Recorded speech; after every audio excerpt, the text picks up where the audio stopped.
மரணத்துக்கு பிறகு ஒரு கணவரோட ஆன்மா முதல்ல யாரை கூப்பிடும்? அவங்க அம்மாவையா, குழந்தைகளையா, இல்லை மனைவியையா? கேட்க சிம்பிளாக இருக்கும். இந்த கேள்விக்கான பதில் ரொம்ப ஆழமானது. இதை உண்மையாக புரிஞ்சுக்கிட்டவங்க வாழ்க்கை அதுக்கப்புறம் பழைய மாதிரி இருக்காது.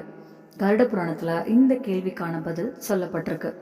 அந்த பதில் மனிதனுக்குள்ள மறைந்திருக்கும் பயம், பாசம், உண்மை, இந்த மூணையும் ஒரே நேரத்தில் வெளிச்சத்துக்கு கொண்டு வரும்.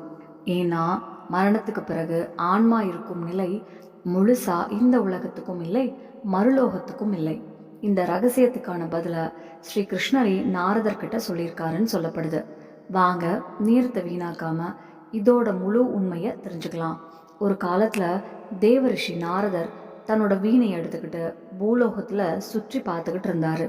அவரு ராஜ மாளிகைகள்ல உண்மையை தேடல, சாதாரண மனிதர்களோட வீடுகளில் தான் வாழ்க்கையோட உண்மையை பார்த்தாரு.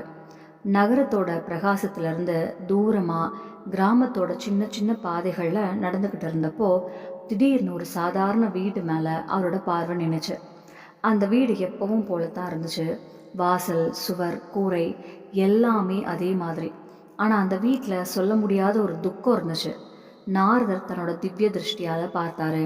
அந்த வீட்டுக்குள்ளே ஒரு ஆன்மா அலைஞ்சிக்கிட்டு இருந்துச்சு. கொஞ்ச நேரம் வாசல் அருகே போய் நின்றுச்சு. கொஞ்ச நேரம் மீண்டும் உள்ளே வந்துச்சு. சில சமயம் அது முன்னாடி உட்காந்து சாப்பிட்ட இடத்துலையே அமைதியாக நின்றுக்கிட்டு இருந்துச்சு. அந்த ஆன்மா ரொம்ப பதட்டமாக இருந்துச்சு, குழப்பமாகவும் பயமாகவும் இருந்துச்சு. அதை விட அதிகமாக அது ரொம்ப தனிமையாக இருந்துச்சு. வீட்டுக்குள்ளே மற்றவங்களும் இருந்தாங்க. பெண்கள் கதறி அழுதுகிட்டு இருந்தாங்க. ஆண்கள் அமைதியாக சோகத்தில் நின்றுக்கிட்டு இருந்தாங்க. ஒரு சின்ன குழந்தை தன்னோட அம்மா மடியில் அழுதுகிட்டு இருந்துச்சு. ஆனால் அந்த ஆன்மாவை யாராலும் பார்க்க முடியல. அது அங்கே இருக்கிறதையே யாராலும் உணர முடியல. இதை பார்த்த நாரதரோட மனசு உருகிடுச்சு. இது என்ன மாதிரியான நிலை? தன்னோட சொந்த வீடும் அந்நியமாக மாறிடுதே. தன்னோட அன்புக்குரியவங்க நடுவில் இருந்தும் ஆன்மா முழுக்க தனிமையாக ஆகிடுதேன்னு மனசுக்குள்ளே நினச்சாரு. நான் இப்போ பார்த்தது ஒரு வீட்டோட கதை மட்டும் இல்லை, இது ஒவ்வொரு மனிதனுக்கும் ஒரு நாள் வரப்போகும் நிலை. மரணத்துக்கு பிறகு ஆன்மா ஏன் அலையுது? ஏன் இன்னும் இந்த வீட்டிலே இருக்கணும்னு நினைக்குது? அதோட நேரம் இந்த உலகத்தில் முடிஞ்சிருச்சே. அதை விட பெரிய கேள்வி, அதோட முதல் ஆசை என்ன? அது முதல்ல யாரை கூப்பிடும்? அந்த நொடியிலேயே நாரதர் வைகுண்டத்துக்கு போனார். அப்போது ஸ்ரீ கிருஷ்ணர் அமைதியாக உட்காந்துருந்தார். அவரோட முகத்தில் எப்பவும் இருக்கும் அந்த கருணையான சிரிப்பு இருந்துச்சு. ஆனால் பார்வையில் உண்மையை முழுசாக தெரிஞ்சவங்களுக்கு மட்டும் இருக்கும் ஒரு ஆழம் இருந்துச்சு. நாரதர் மெதுவாக கேட்டார், பிரபு, இன்னைக்கு பூலோகத்தில் நான் பார்த்த காட்சி என்னை உள்ளுக்குள்ளே குலுக்கிடுச்சு. ஒரு ஆன்மா தன்னோட சொந்த வீட்லேயே அலைஞ்சிக்கிட்டு இருந்துச்சு. அது எல்லாத்தையும் பார்த்துச்சு, எல்லாத்தையும் கேட்டுச்சு. ஆனால் யாராலும் அதை பார்க்க முடியல, யாராலும் அதோட குரலை கேட்க முடியல. ஹே மாதவா, மரணத்துக்கு பிறகு ஆன்மாவுக்கு இந்த நிலை ஏன் வருது? அதோட முதல் ஆசை என்ன? அது முதல்ல யாரை கூப்பிடும்? அதுக்கு கிருஷ்ணர் சொன்னார், நாரதா, நீ கேட்ட கேள்வி சாதாரணமானது இல்லை. இது மனிதன் வாழ்க்கை முழுக்க சிக்கிக்கிட்டு இருக்கும் பாசத்தோட கதவை திறக்கிற கேள்வி. உடம்பு இருக்கும் வரை மனிதன் அதுதான் எல்லான்னு நினைக்கிறான். ஆனால் மரணத்துக்கு பிறகு ஆன்மா உடம்பை விட்டு பிரியும் போது தான் தன்னோட செயல்களோட மதிப்பையும் உறவுகளோட உண்மையையும் முதல் தடவையாக புரிஞ்சுக்குது. இந்த உண்மையை வெறும் உபதேசமாக சொல்லி புரிய வைக்க முடியாது. ஒரு கதையாக சொன்னாதான் அதை உணர முடியும். அதனால் நான் உனக்கு ஒரு சம்பவத்தை சொல்கிறேன். ஆனால் அதே நேரத்தில் நாரதர் இன்னொரு விஷயத்தையும் பார்த்தாரு. அதை எந்த உயிரோடு இருந்த மனிதனாலும் பார்க்க முடியாது. அந்த இளைஞனோட ஆன்மா உடம்பை விட்டு பிரிஞ்சு தனியாக நின்றுக்கிட்டு இருந்துச்சு. அது தன்னோட உடம்பையே பார்த்துக்கிட்டு இருந்துச்சு. தன்னோட மனைவி அழுறதையும் பார்த்துச்சு. தன்னோட குழந்தை அப்பாவை கூப்பிட்றதையும் பார்த்துச்சு. அந்த ஆன்மா பதறி போய் கத்துச்சு, நான் இங்கே தான் இருக்கேன், நான் சாகலை, ஏன் யாருக்கும் என் குரலை கேட்கல? அது தன்னோட மனைவி பக்கத்துக்கு போச்சு. அவளை தொட முயற்சி பண்ணுச்சு. ஆனால் கை வெறுமையில் தான் மோதுச்சு. அதுக்கப்புறம் தன்னோட குழந்தை பக்கத்துக்கு போச்சு. ஆனால் அந்த குழந்தையால் கூட அதை உணர முடியல. அந்த நிமிஷத்தில் தான் அந்த ஆன்மாவுக்கு முதல் தடவையாக பயம் வந்துச்சு. இப்போ தானே இந்த உலகத்தோட சம்மந்தமே இல்லைன்னு அதுக்கு புரிய ஆரம்பிச்சுது. அப்போது கிருஷ்ணர் சொன்னார், நாரதா, ஆன்மாவோட முதல் ஆசை பிறக்கிற நேரம் இதுதான். அந்த ஆசை யாரையாவது பார்க்கணுன்னு இருக்காது, யாரையாவது அடையணும்னு இருக்காது. அது தன்னோட கர்மத்திலிருந்து தப்பிச்சு ஓடணும்னு தோணும். ஆனால் அப்போது அதுக்கு ரொம்ப லேட்டாக இருக்கும். கதையை தொடர்ந்து கிருஷ்ணர் இன்னும் சொல்ல ஆரம்பித்தார். அந்த ஆன்மா தன்னோட சடலத்தையே பார்த்துக்கிட்டு இருந்துச்சு. வாழ்நாள் முழுக்க நான் சொல்லிக்கிட்டு இருந்த உடம்பு இப்போ தரையில் அசையாமல் கிடந்துச்சு. சுற்றிலும் நிறைய பேர் இருந்தாங்க. சில பேர் அழுதுகிட்டு இருந்தாங்க, சில பேர் மந்திரம் சொல்லிக்கிட்டு இருந்தாங்க, இன்னும் சில பேர் அமைதியாக நின்றுக்கிட்டு இருந்தாங்க. ஆனால் ஆன்மா எல்லாத்தையும் பார்த்துக்கிட்டு மட்டும் இருந்துச்சு. திடீர்னு அதுக்குள்ளே இருந்து ஒரு குரல் வந்துச்சு. நான் செத்துட்டேனா? அங்கே கிடக்கிறது யாரு? அது தன்னோட உடம்பை சுற்றி சுற்றி நடந்துச்சு. கையை நீட்டி தொட்டு பார்க்க முயற்சி பண்ணுச்சு. ஆனால் எந்த உணர்வும் இல்லை.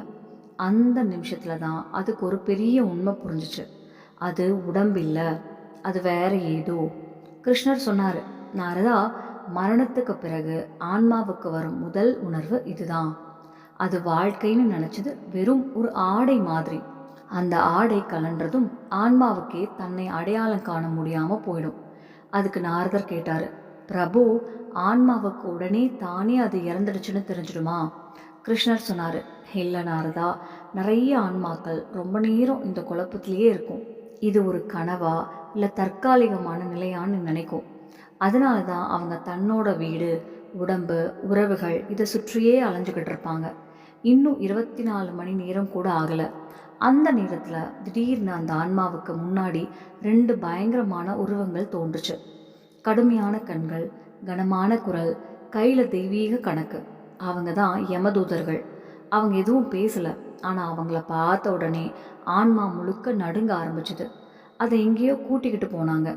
அது சொர்க்கமும் இல்லை, நரகமும் இல்லை, உண்மை மட்டும் இருந்த ஒரு இடம். அங்கே அந்த ஆன்மாவுக்கு முன்னாடி அதோட கர்ம கண்ணாடி வைக்கப்பட்டது. கடைசி 24 மணி நேரம் மட்டும் இல்லை, முழு வாழ்க்கையும் அதில் தெரிஞ்சிச்சு. அது சொன்ன ஒவ்வொரு வார்த்தையும், அது கோவப்பட்ட நேரங்களும், அது பொய் சொன்ன தருணங்களும், அது யாரையாவது காயப்படுத்தின சம்பவங்களும் எல்லாமே அதுக்கே திரும்ப காட்டப்பட்டது. அதை பார்த்த அந்த ஆன்மா கதறி அழுதுச்சு. இது எல்லாம் பதிவாகிக்கிட்டு இருந்ததுன்னு எனக்கு தெரியலன்னு சொல்லுச்சு. அதுக்கு யமதூதர்கள் சொன்னாங்க, இப்போ தெரிஞ்சுக்கணும், 24 மணி நேரத்துக்கு அப்புறம் அந்த ஆன்மாவை மீண்டும் அதே வீட்டுக்கு அருகே கொண்டு வந்து விட்டாங்க. ஆனால் இப்போ அது இன்னும் அதிகமாக உடைந்து போயிருந்தது. அப்போது கிருஷ்ணர் சொன்னார், நாரதா, ஆன்மாவுக்கு இதுதான் ரொம்ப கஷ்டமான நேரம். அது உயிரோடையும் இல்லை, முழுசாக இறந்ததும் இல்லை. அதுக்கு சாப்பாடும் கிடையாது, ஓய்வும் கிடையாது. நினைவுகளும் வருத்தமும் மட்டும்தான் இருக்கும். வீட்டில் ஏற்கனவே சுடுகாட்டு நெருப்பு ஏற்றப்பட்டு முடிஞ்சிருச்சு. சவ யாத்திரையும் முடிஞ்சிருச்சு. இப்போது வீட்டில் மீண்டும் அடுப்பெரிய ஆரம்பிச்சிச்சு. மனைவி சாப்பாடு பரிமாறினா, குழந்தைக்கு ஊட்டி வச்சாங்க, பெரியவங்க சாப்பிட ஆரம்பித்தாங்க. ஆனால் அந்த ஆன்மா இன்னும் அங்கேயே நின்றுக்கிட்டு இருந்துச்சு. அதுக்கு பசி எடுத்துச்சு. அது சாப்பாடு பக்கம் போச்சு. சூடான ரொட்டியோட வாசனை அதுக்குள்ளே ஊற ஆரம்பிச்சுது. அது கையை நீட்டி எடுக்க முயற்சி பண்ணுச்சு. ஆனால் எதையும் எடுக்க முடியல. அது அழ ஆரம்பிச்சுது. நான் இங்கே தான் இருக்கேன், எனக்கும் பசிக்குது. ஆனால் அதோட குரலை யாராலும் கேட்க முடியல. அப்போது நாரதர் கேட்டார், பிரபு, ஆன்மாவுக்கு உண்மையிலேயே பசி எடுக்குமா? கிருஷ்ணர் சொன்னார், நாரதா, ஆன்மாவுக்கு உடம்போட பசி இருக்காது, அதுக்கு நினைவுகளோட பசி இருக்கும். அது பழகி இருந்த சந்தோஷம் இல்லாமல் போனதோட வழி தான் அதை கஷ்டப்படுத்தும். நாட்கள் கடந்து போச்சு. வீட்டில் 16ஆம் நாள் சடங்குக்கான ஏற்பாடுகள் ஆரம்பமாயிடுச்சு. பிராமணர்கள் வரவழைக்கப்பட்டாங்க. மந்திர சத்தங்கள் முழங்க ஆரம்பிச்சது. பிண்டங்கள் தயாரிக்கப்பட்டுச்சு. இந்த எல்லாத்தையும் அந்த ஆன்மா பார்த்துக்கிட்டு இருந்துச்சு.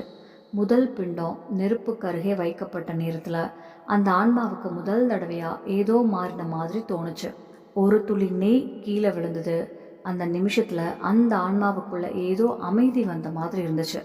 அது ஆச்சரியமாக கேட்டுச்சு. இது என்ன? நெடுநாளைக்கு அப்புறம் ஏதோ ஒன்றை பெற்ற மாதிரி அதுக்கு தோணுச்சு. அப்போது ஸ்ரீகிருஷ்ணர் சொன்னார், நாரதா, இதுதான் பிண்ட தானத்தோட ரகசியம். இது உணவு இல்லை, இது ஒரு அறிகுறி. அதாவது உன்னை உன் குடும்பம் மறக்கலைன்னு ஆன்மாவுக்கு உணர்த்துகிற ஒரு வழி. அதுக்கு நாரதர் கேட்டார், அப்படின்னா ஆன்மா பிண்டத்தால் திருப்தி அடையுமா? கிருஷ்ணர் அதுக்கும் சொன்னார், நாரதா, பிண்டம் ஆன்மாவோட பசியை போக்காது, அது ஆன்மாவுக்கு ஒரு வழியை காட்டும். ஒவ்வொரு மந்திரத்தோடவும் ஆன்மாவோட பாரம் கொஞ்சம் கொஞ்சமாக குறைய ஆரம்பிக்கும். ஒவ்வொரு ஆகுதியோடவும் அதோட பயம் மெதுவாக குறையும். மந்திரங்கள் மூலமாக அதுக்கான பாதை திறக்க ஆரம்பிக்கும். அப்புறம் அது வீட்டோட பந்தத்தில் இருந்து மெதுவாக வெளியே வர ஆரம்பிக்கும். அதுக்கப்புறம் தான் அதுக்கு புரிய ஆரம்பிக்கும், மரணங்கிறது முடிவில்லை, அது ஒரு பயணம். அதுக்கப்புறம் ஸ்ரீகிருஷ்ணர் அமைதியான குரலில் சொன்னார், நாரதா, நிறைய பேர் சிரார்த்தம் அப்படின்னா இறந்தவங்களுக்கு சாப்பாடு வைக்கிறதுன்னு நினைக்கிறாங்க. ஆனால் உண்மை அதுவில்லை. சிரார்த்தம் வயிறு நிரப்புறதுக்காக அல்ல, அது ஆன்மாவோட அடுத்த பயணத்தை ஆரம்பிக்க அனுமதி கொடுக்குது. பிண்டதானம் நடக்கிற வரைக்கும் ஆன்மா கட்டுப்பட்ட நிலையில தான் இருக்கும். அது நடந்ததுக்கு அப்புறம் தான் அதுக்கு முன்னாடி போகிற கதவும் திறக்கும். அதுக்கப்புறம் அந்த ஆன்மா கடைசி தடவையாக தன்னோட வீட்டை திரும்பி பார்த்துச்சு. இப்போ அதுக்குள்ள முன்னாடி இருந்த பாசமும் பிடிவாதமும் இல்லை. அதுக்கு பதிலாக ஒரு புரிதல் இருந்துச்சு. அது மனசுக்குள்ள மெதுவாக சொல்லுச்சு, இப்போ நான் போகலாம். அதுக்கப்புறம் அது மெதுவாக அந்த பாதையை நோக்கி நடக்க ஆரம்பிச்சுது. அந்த பாதையை மந்திரங்களால் மட்டும்தான் திறக்க முடியும். கதையை தொடர்ந்து கிருஷ்ணர் சொன்னார். அந்த மனிதன் இறந்ததுக்கப்புறம் அந்த வீட்டிலேருந்து உயிரே போயிட்ட மாதிரி இருந்துச்சு. ஆனால் அந்த பெண்ணுக்கு எந்த காலையும் விடியல மாதிரி இருந்துச்சு.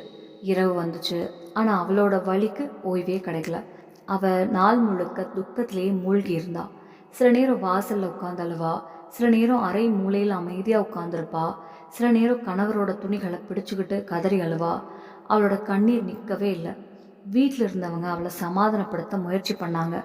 சில பேர் மெதுவாக சொன்னாங்க, மகளே, நடந்தது நடந்துருச்சு, இப்போ அழுதா என்ன மாறப்போகுது.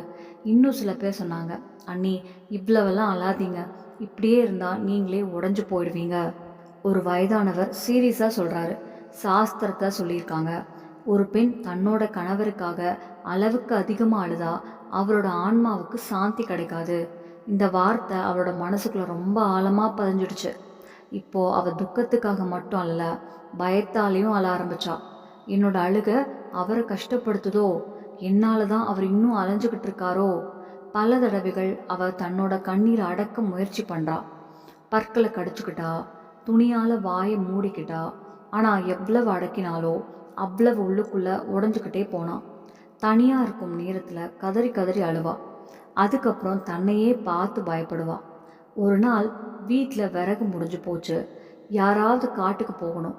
அவள் எதுவும் சொல்லாமல் கூடை எடுத்துக்கிட்டு காட்டு பக்கம் நடக்க ஆரம்பித்தா. அந்த பாதை ரொம்ப நீளமாக இருந்துச்சு. மரங்களுக்குள்ளே போகும் அந்த சின்ன பாதை அவளோட காலியான மனசு மாதிரி தோணுச்சு.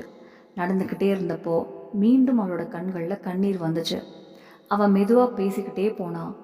என்னோட அழுகை அவரை தடுத்து நிறுத்துதுன்னா நான் என்ன பண்ணேன்? நான் எப்படி அமைதியாக இருக்க? அதே நேரத்தில் அவளுக்கு எதிரே ஒரு சாமியார் வந்துக்கிட்டு இருந்தார். தோளில் ஒரு சின்ன பை, முகத்தில் விசித்திரமான அமைதி. அந்த சாமியார் அவளை பார்த்தாரு. அவளோட கண்ணீரை பார்த்தாரு. அவளோட சோர்ந்த உடம்பை பார்த்தாரு. அப்புறம் மெதுவாக கேட்டார், மகளே, இந்த வெறிச்சோடிய பாதையில் நீ ஏன் இவ்வளோ வளர? அந்த பெண் சில நிமிஷம் எதுவும் பேசலை. அதுக்கப்புறம் அவளுக்குள்ளே அடைஞ்சிருந்த எல்லா துக்கமும் உடஞ்சி வெளியே வந்த மாதிரி பேச ஆரம்பித்தா. சாமி, என்னோட வாழ்க்கை ரொம்ப நல்லா போயிட்டு இருந்துச்சு. என்னோட வீடு சந்தோஷமாக இருந்துச்சு. என்னோட கணவர் ரொம்ப அன்பானவர். என்னோட குழந்தையோட சிரிப்பில் வீடு முழுக்க உயிர் இருந்துச்சு. அவளோட குரல் நடுங்க ஆரம்பிச்சுது. ஆனால் ஒரு நாள் திடீர்னு என்னோட கணவர் இறந்துட்டாரு. இப்போ எல்லாரும் சொல்கிறாங்க, நான் அதிகமாக அழுதா அவளோட ஆன்மாவுக்கு சாந்தி கிடைக்காதுன்னு. என்னால் அவருக்கு கஷ்டம் வரக்கூடாது. சாமி, சொல்லுங்க, மரணத்துக்கு அப்புறம் ஆன்மா தன்னோட குடும்பத்திடமிருந்து என்ன எதிர்பார்க்குது? அதோட கடைசி ஆசை என்ன? அந்த சாமியார் கொஞ்ச நேரம் அமைதியாக இருந்தார். வார்த்தைகளுக்கு முன்னாடி கருணை இறங்கட்டும்னு காத்திருந்த மாதிரி. அதுக்கப்புறம் ரொம்ப அமைதியான குரலில் சொன்னார், மகளே, உன்னோட துக்கம் தவறில்லை. உண்மையாக நேசித்தவங்க கண்டிப்பாக துக்கப்படுவாங்க. ஆனால் துக்கத்துக்கும் பாசத்துக்கும் வித்தியாசம் இருக்குது. மரணத்துக்கு அப்புறம் ஆன்மா முதல்ல பார்க்குறது தன்னால் நேசிக்கப்பட்டவங்க இப்போ எப்படி வாழ்கிறாங்கன்னு தான். குடும்பம் முழுக்க அழுதுகிட்டு உடஞ்சி போயிட்டு வாழ்க்கையே மறந்துட்டா ஆன்மாவும் அதே இடத்துல சிக்கி கிடக்கும். அதை கேட்டதும் அந்த பெண்ணோட கண்கள் மீண்டும் கண்ணீரால் நிரம்புச்சு. அந்த சாமியார் தொடர்ந்து சொன்னார், ஆன்மாவோட கடைசி ஆசை தனக்காக எதையாவது வாங்கணும்னு இல்லை. அது போனதுக்கப்புறமும் தன்னோட குடும்பம் வாழ்க்கையை தொடரணும்னு தான் அது விருப்பப்படும். தன்னோட மரணம் இன்னொருத்தரோட வாழ்க்கையோட முடிவாக மாறக்கூடாதுன்னு அது நினைக்கும். அந்த பெண் நடுங்கிற குரலை கேட்டா. அப்படின்னா நான் அழவே கூடாதா? அந்த சாமியார் சொன்னார். அழுறது தவறில்லை மகளே, ஆனால் அழுதுகிட்டே தன்னோட கடமைகளையே மறந்துடுறது ஆன்மாவுக்கு கஷ்டம் தரும். குடும்பம் அளவுக்கு அதிகமாக கதறி அழும்போது என்னால் தான் இவங்க இவ்வளவு கஷ்டப்படுறாங்கன்னு ஆன்மா நினைக்கும். அந்த நினைப்பு தான் அதோட அமைதிக்கு பெரிய தடையாக மாறும். அந்த சாமியார் இன்னும் சொன்னார், அமைதியாக ஏற்றுக்கிறது தான் பெரிய தர்மம், அன்போட விடை கொடுக்கறது தான் உண்மையான சிரார்த்தம். நடந்ததை அழுதுகிட்டு பிடிச்சு வச்சுக்காம புரிஞ்சுக்கிட்டு விடுறது தான் ஆன்மாவோட விடுதலைக்கான பாதை. அந்த பெண் சாமியாரோட காலில் விழுந்து அழுதா. சாமி, இன்னைக்கு தான் எனக்கு புரியுது, என்னோட கண்ணீரே அவரை பிடிச்சு வச்சிருந்ததுன்னு சொன்னான். அந்த சாமியார் அவளை ஆசீர்வதிச்சு சொன்னார், இப்போ வீட்டுக்கு போ, அழாத, அவருக்காக பிரார்த்தனை பண்ணு, அவரோட வாழ்க்கை வீணா போகவில்லைன்னு அவருக்கு உணரவை. அந்த நாளுக்கு அப்புறம் அந்த பெண்ணோட அழுகை முழுசாக நின்று போகவில்லை, ஆனால் அது மாறி போச்சு. இப்போ அவளோட கண்ணீர் வெறும் துக்கம் இல்லை, அது பிரார்த்தனையாக மாறி இருந்துச்சு. அவள் கணவரோட படத்துக்கு முன்னாடி தீபம் ஏற்றி மெதுவாக சொன்னாள், இப்போ நான் உங்களை தடுக்க மாட்டேன், நீங்கள் அமைதியாக போங்க. அதே நேரத்தில் எங்கோ தெரியாத உலகத்தில் ஒரு ஆன்மா லேசாக மாறுச்சு. கதை முடிஞ்சுது. ஆனால் நாரதரோட மனசு இன்னும் அமைதி அடையலை. அவர் ஸ்ரீகிருஷ்ணரை பார்த்தாரு. அவரோட கண்களில் இன்னும் நிறைய கேள்விகள் இருந்துச்சு. ஒவ்வொரு மனிதனோட மனசுலையும் ஒரு நாள் பிறக்கும் கேள்விகள், ஆனால் அதுக்கான பதிலை ரொம்ப சில பேர் தான் தேடுவாங்க. நண்பர்களே, இந்த கதை உங்கள் மனசை தொட்டிருந்தா ஒரு விஷயத்தை மட்டும் நினைவில் வைங்க, மரணம் முடிவில்லை, அது இன்னொரு பயணத்தோட ஆரம்பம். நம்ம விட்டு போனவங்களை கண்ணீரால் கட்டி போடாதீங்க, அன்பால் நினச்சி அமைதியோட வழி அனுப்புங்க. ஏன்னா உண்மையான அன்பு பிடிச்சு வைக்கிறதுல இல்லை, விடுறதுல தான் இருக்குது. இந்த கதை உங்களுக்கு பிடிச்சிருந்தா லைக் பண்ணுங்கள், உங்கள் மனசுக்கு நெருக்கமானவங்களோட இதை பகிருங்க. இன்னும் இதே போல் ஆன்மீக கதைகள் கேட்க நம்ம ஆன்மீக தமிழ் சேனலை சப்ஸ்கிரைப் பண்ண மறக்காதீங்க. நன்றி. நம்ம சேனல்ல பிடிச்சிருச்சுன்னா லைக் பண்ணுங்க, ஷேர் பண்ணுங்க,